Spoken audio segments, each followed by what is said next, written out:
The fear of these like literally demonic human beings that are running the world and don't give a about human lives and enjoy watching people being tortured, enjoy watching people killed, participating in ritual sacrifice of people. And everybody wants to thank God that's not happening now. But then when you realize like that might have been happening now. There was one where this one guy is saying to him, "Thank you for the torture video." It's literally a part of an email. The actual quote, "Thank you for the torture," like enjoyed the torture video.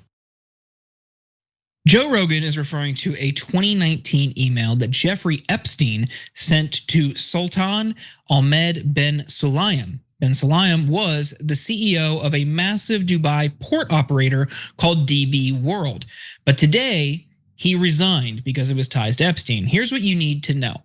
Epstein's relationship with Sulayem went back at least as far as 2006, and they were still friends when Epstein died. Epstein claimed that his relationship with Sulayem was so close, quote, he was basically in charge of the port. Epstein's dealings with Sulayem helped build a partnership between Israel and the UAE. And in 2009, he brokered a meeting between Sulayem and then CEO of JP Morgan, Jes Stanley. Sulayem and Epstein weren't just business partners, they were good friends who went on vacations together. And we don't know for sure what transpired on those vacations. All we can do is show you what Bin Sulayem and Epstein messaged each other. Epstein wrote to Sulayem after one enjoyable excursion together in March 2007, "Hope you had fun. I'm glad to have you as my friend. You are the only person I have met who is as crazy as me." And there's more. In November 2007, a few months after his indictment in Florida on sex abuse charges, Epstein mentioned to Sulayem hearing a funny story from a woman they both knew. Sulayem replied, "Yes, after several attempts for several months, we managed to meet in New York. There was a misunderstanding. She wanted some business while I only wanted some blank." But Sulayem isn't the only high-profile official who just resigned over their ties to Epstein. Goldman Sachs General Counsel Kathryn Ruemmler just announced that she will step down this June. She previously served as former President Barack Obama's White House counsel. Like Bin Sulayem, Ruemmler was friends with Epstein up until the very end. Over the course of their relationship, Epstein gave her all sorts of gifts, including flowers, wine, a Hermes bag, $10,000 in Bergdorf Goodman cards, spa time, an Apple Watch, and a wire payment of $53,750 to a private jet charter company in Ruemmler's name. The two had dozens of meetings over the years. They chatted and joked via email. Ruemmler was scheduled to visit Epstein's Island in 2017. In 2015, Epstein wrote to Ruemmler, "On another note, I would love to see your version of Washington one day. If possible, CIA or NSA or boy stuff." In early 2019, Ruemmler gave Epstein tips for how to refute the claim that his 2008 plea deal was a sweetheart deal. Epstein called Ruemmler the night he was arrested. For a brief period of time, Ruemmler was listed as a backup executor of Epstein's will. We'll end with this 2016 email exchange from Epstein and Ruemmler. "We all set for a day of joy?" And Ruemmler says, "Best massage ever, but not your kind of massage." Every time I read these, Jank, I feel like I'm going insane. They were just so open about it, and they all knew what was happening. Many of them seem directly involved in it.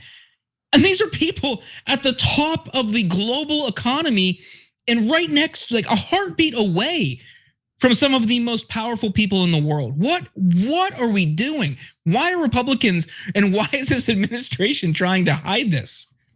Yeah, well, again, to be fair though, all administrations have hid this. So when I look at it, I feel the same way as you do, but I feel it in particular about the government and the media.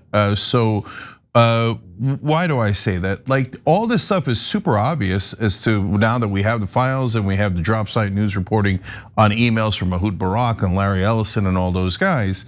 And our media goes, I can't tell what's going on. Nope, no idea.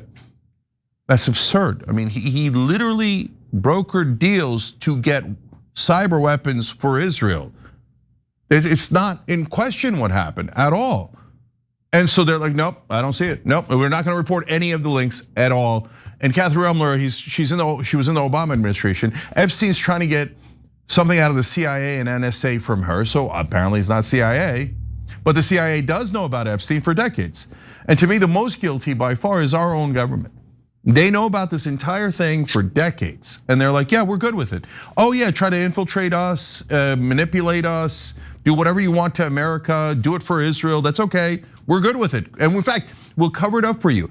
And the thing that I can't get past, Jordan, is they knew that the next year they were gonna rape even more girls. And our government said, that's okay, protect them. Don't out them, don't protect the girls, protect the predators. So, I mean, I can't abide by it, I can't stand by it. So the Sulayem guy, why is he so important? Everything connects back to Epstein and his cohort who are trying to help that same country we've been talking about. So how does the UAE get involved? So guys, when I see like Russia's mentioned in some places, Mongolia, UAE, some African countries, I chase it down because I didn't come in with any assumptions. And so Mongolia is only mentioned in relationship to Israel. UAE, if there was like 8 different things that connect him to UAE, I think maybe he was working for UAE, right? Because he's definitely intelligence and he's definitely with an ally. That's why our government is protecting him, and UAE is our ally theoretically. But there is no other connection. So why this particular guy? Because he was in charge of the ports. And you go to the drop site news articles and you find out that they were, the Dubai port was the one that where you didn't have to go through customs, and that's because this guy was running it. So one of the few places on earth that you didn't have to register anything in customs. So you could run your blood diamonds in Africa through it. You could run almost your weapons through it. You could do all of your illicit activities through that port in Dubai that this guy who sent Epstein the torture video was running. So again, was our CIA involved? Did they run some weapons through that port? Probably, and maybe that's why they let him rape the American girls. But they definitely did. So don't gaslight me that they didn't. It's literally impossible for them to not have known about Epstein because the government already had the files. We just found out about the files. The government had these files all along. And they said, yes, let's protect the rapists because of, presumably, based on every connection here, beloved Israel, okay? And so one last thing about Ruemmler. So she's working with Obama and she's trying to help Epstein with every single thing. Jordan, I just, like, you can't get past all these evil things they did. And let me just give one quick note too about the evil stuff. I mentioned the missing babies earlier and Rogan talked about it, just so you know. The stories about the eating of the babies or anything like that, cannibalism, that's unsubstantiated. One rando guy writing in a tip in 2019, okay? So don't go off the deep edge and believe that. But were there missing babies? That's absolutely shocking, but yes, according to some people we know are survivors. The 16-year-old's baby was taken away and we don't know what happened to it. And they talk about the sulfuric acid, and it's true. On the day that the FBI notified Epstein that he was under investigation, Epstein bought 330 gallons of sulfuric acid. Sulfuric acid can melt bones. It's one of the very few things that can melt bones and teeth. And so some enormously dark stuff was happening. And what I was gonna say, Jordan, is the government sees all this and they're like, yeah, that's okay. Let Obama's people talk to Epstein and give him information. Let him do all the things that he's doing. So how could I ever trust the American government again? And how could anybody claim that it's not compromised? I'm just like, I'm at a loss. The more we learn from it, and there's still so much more that's coming out. I just like, you remember when we first started talking about this, you would raise the Israel connection and I would kind of decline to get in because I wasn't sure. I don't know how, after everything we've now seen, all these emails, all these documents, it seems undeniable at this point. I mean, even going back to revisit local news coverage from South Florida before his indictment, or sorry, before his sentence in 2008, there's a local news story. Look, anyone can look this up. This is out there. He went to Israel. He was convicted of felony sex abuse charges, and they let him go to Israel. Sorry, you're already convicted. You're waiting for your sentencing, and you're allowed to leave the country, and you go to Israel. Like, in what world is that permissible? Who else would get that kind of treatment? Like that alone, even not even to mention any of these emails, that fact, that reported fact alone should ring alarm bells for everybody. And then you add the emails. What is happening here? Like I genuinely feel like the more I read about this and the more that comes out, thanks again to the leadership from Massey and Kana, I feel like I'm going insane. Like this is stuff that I would, in any other circumstance, see presented in front of me, like that's a conspiracy theory. I don't want anything to do with it. This is fact. To quote Alex Jones, we've got the documents. Like I'm going insane, Cenk. Ironically, Alex Jones can't figure out who did it, which I find to be very, very curious, right? Okay, but the reason why we are so frustrated by Jordan is because it's classic gaslighting. That's how gaslighting works, right?